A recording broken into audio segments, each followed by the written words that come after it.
यो घरको छानालाई हेर त। Look at the roof of this house. Look at the roof of this house. of यो शब्दका धेरै अर्थहरू छन्। विभिन्न शब्दहरूसँग मिलेर यसले विभिन्न अर्थहरू पनि दिन्छ, तर यसका मुख्य दुई अर्थ यिनै हुन्, को अथवा ले। अनि यसको उच्चारणमा पनि ध्यान दिनुहोस् है, यसको उच्चारण अफ होइन, अब हो, अ र फ होइन, अ र व, अब। Look at the roof of this house. यो काठले बनेको छ। It is made of wood. It is made of wood. It is made of wood. तपाईं हेरिरहनु भएको छ हाम्रो English Guru YouTube channel. You're watching Hamro English Guru YouTube channel. यो हो तपाईको अंग्रेजी सिक्ने ठाउँ। This is your place to learn English. यो हाम्रो इंग्लिश गुरु र हाम्रो अनलाइन क्लास, यी दुवै च्यानललाई सब्स्क्राइब गर्नु भएको छैन भने गरिहाल्नु होला। अनि सब्स्क्राइब गरिसकेपछि घण्टी पनि थिच्नु नबिर्सनु है, ताकि नयाँ भिडियोहरू आउने बित्तिकै तपाईलाई जानकारी होस्। ल, यो भिडियोलाई लाइक गरिदिनुस् त, अनि हामी अघि बढ्छौं। Please like this video and we will move forward. तिमी कहाँबाट हो अथवा तिमी कहाँको हो? Where are you from? Where are you from? From को अर्थ हो बाट।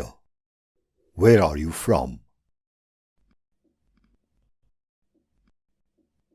म नेपालबाट हुँ। I am from Nepal. I am from Nepal. यसबाट टाढा बस अथवा यसबाट टाढै बस। Stay away from it. Stay away from it. यहाँबाट पर जाऊ अथवा यहाँबाट टाढा भाग।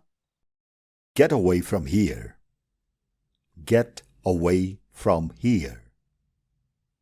Get away from here. म बसद्वारा आएँ अथवा म बसमा आएँ। I came by bus. I came by bus. यो सानो अंग्रेजी शब्द बोलचाल र लेखाइमा खुबै प्रयोग हुन्छ। यसका पनि विभिन्न अर्थहरू छन्। यसको एउटा मुख्य अर्थ हो द्वारा र अर्को अर्थ सम्म। यो वाक्यमा यसको अर्थ द्वारा हो।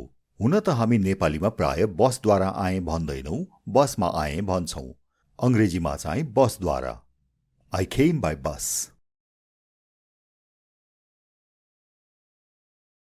कारद्वारा जाऊँ अथवा कारमा जाऊँ। Let's go by car.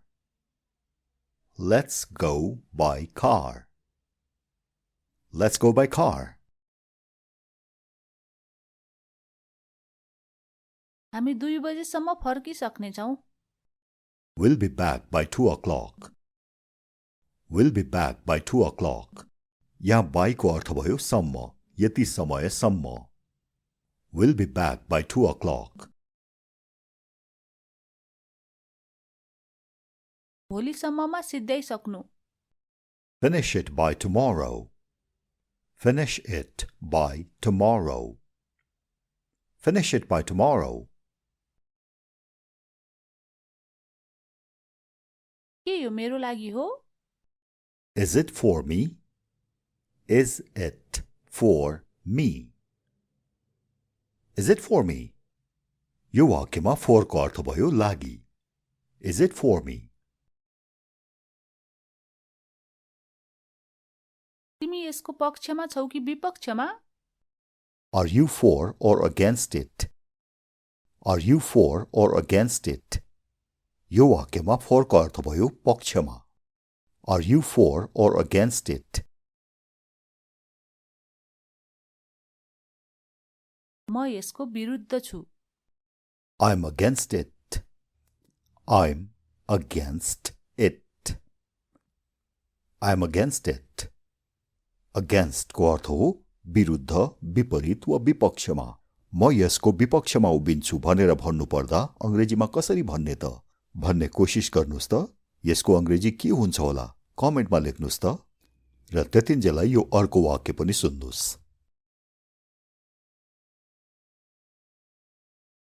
मैले यो मेरो इच्छा विपरीत गरेँ। I did it against my will. I did it against my will. I did it against my will. उनलाई नाच्न र गाउन मन पर्छ। She likes to dance and sing. She likes to dance and sing. And को अर्थ हो र अथवा अनि। She likes to dance and sing. ऊ र म मिल्ने साथी हौं। He and I are good friends. He and I are good friends. उसले मेहनत गर्यो तर असफल भयो। He tried hard but failed. He tried hard but failed. But को अर्थ तर पनि हुन्छ, बाहेक पनि हुन्छ। He tried hard but failed. माफ गर्नुहोला तर तपाईं गलत हुनुहुन्छ। I'm sorry, but you're wrong. I'm sorry, but you're wrong. मलाई बाहेक अरु कसैलाई थाहा छैन। Nobody knows but me. Nobody knows but me. यहाँ but को अर्थ भयो बाहेक। Nobody knows but me. मसँग जानु बाहेक अर्को विकल्प थिएन। I had no choice but to go. I had no choice but to go. मलाई केही पैसा चाहिएको छ। I need some money. I need some money. Some को अर्थ हो केही, अलिकति वा थोरै। I need some money. के म अलिकति पानी पाउन सक्छु? Can I have some water? Can I have some water? म बाहेक उसको कुनै साथी छैन। He has no friends besides me. He has no friends besides me. Besides भन्नाले बाहेक। He has no friends besides me. यो बाहेक अरु कुनै उपाय छ त? Is there any other way besides this? Is there any other way besides this? Is there any other way besides this? यो शब्द हो besides. यसको हिज्जेमा अन्तिममा s छ र यसको अर्थ भयो बाहेक। र अब यो हेर्नुस्।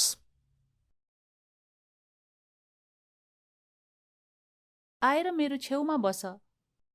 Come and sit beside me. यो वाक्यमा छ beside. यसमा s छैन। Besides होइन beside. र यसको अर्थ हुन्छ छेउमा वा हाराहारीमा। Come and sit beside me. त्यो कफी पसलको छेउमा छ अथवा त्यो कफी पसलको हाराहारीमा छ। It's beside the coffee shop. It's beside the coffee shop. दुई बीच एउटा छान। Choose between the two. Between भन्नाले बीच अथवा बीचमा। Choose between the two. यो तिमी र मेरो बीचमा गोप्य छ। This is a secret between you and me. This is a secret between you and me. This is a secret between you and me. Betweenले दुईवटा कुरा वा दुईजनाको बीचको कुरा गर्छ। अब धेरैवटा वा धेरैजनाको बीच भन्नुपर्दा चाहिँ अर्कै शब्द छ। सुन्नुहोस् ल।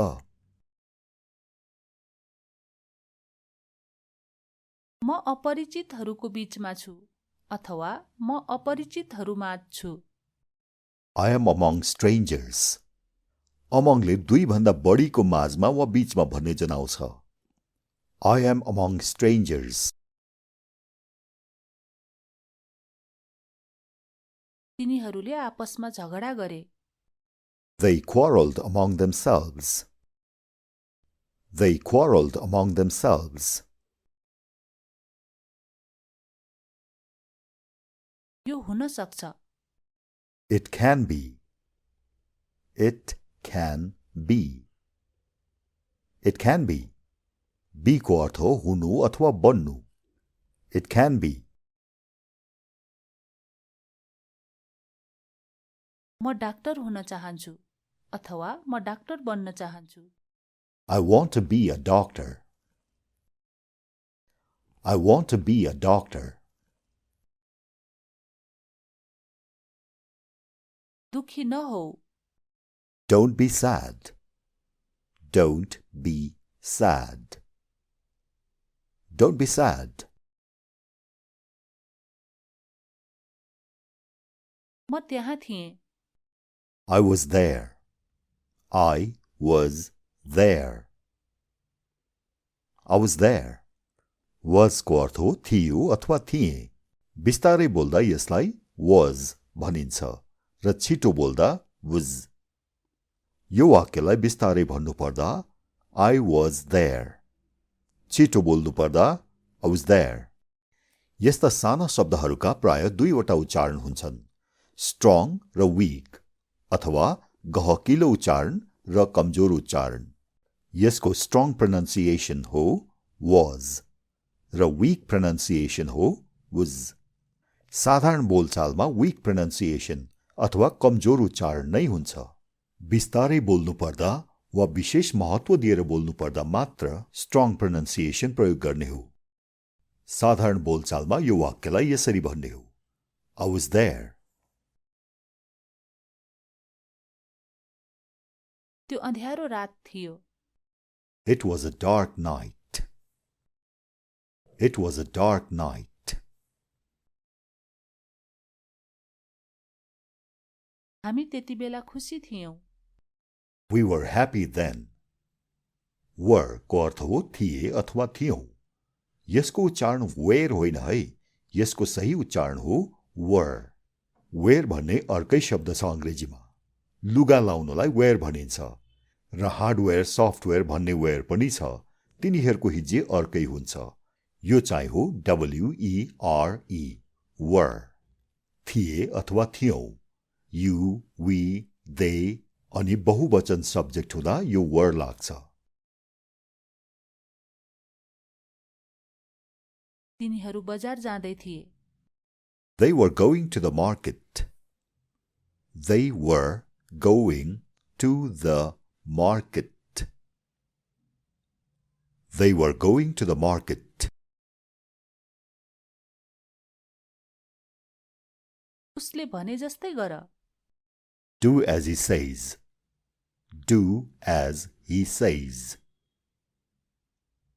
Do as he says.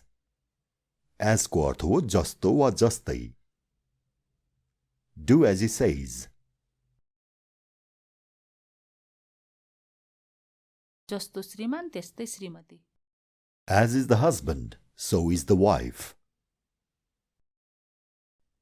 As is the husband, so is the wife. तिमी परी जस्तै सुन्दर छौ अथवा तिमी अप्सरा जस्तै सुन्दर छौ You are as beautiful as a fairy. You are as beautiful as a fairy. यो वाक्यमा हेर्नुहोस् त दुईवटा as को बीचमा beautiful भन्ने शब्द छ. यसरी दुईवटा as को बीचमा विशेषण प्रयोग गरेर मान्छे वा वस्तुहरूलाई दाँजेर उस्तै छ अथवा जस्तै छ भन्ने गरिन्छ. यसलाई फेरि सुनेर दोहोर्याउनुस्. You are as beautiful as a fairy. यो त भयो तिमी परी जस्तै सुन्दर छौ. ऊ सिंह जस्तै साहसी छ भन्नु पर्यो भने कसरी भन्ने होला त. यसरी नै as को बीचमा एउटा विशेषण राखेर भन्ने कोशिश गर्नुस् त. विशेषण के राख्ने भन्नुहुन्छ भने यो राख्नुभयो हुन्छ. ब्रेभ अथवा बोल्ड. यी दुवैको अर्थ हो साहसी. ल त ऊ सिंह जस्तै साहसी छ अथवा म सिंह जस्तै साहसी छु भनेर अंग्रेजीमा कमेन्ट गर्नुस् त. त्यो मेरो घर हो That is my house. That is my house.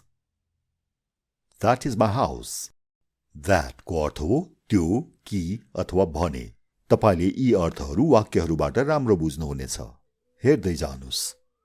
यो वाक्यमा that को अर्थ के भयो त? त्यो। That is my house. त्यो मेरो घर हो। अब अर्को उदाहरण हेरौं। म यो भन्न चाहन्छु कि I want to say that. यहाँ that को अर्थ भयो कि। I want to say that. म के भन्न चाहन्छु भने What I want to say is that. म के भन्न चाहन्छु भने यहाँ that को अर्थ भयो भने। that को अर्थ यसरी कि अथवा भने भन्ने पनि हुन्छ। म के सोच्छु भने भनेर भन्नु पर्यो भने What I think is that. तिमी जाँदैछौ कि छैनौ? Are you going or not? Are you going or not?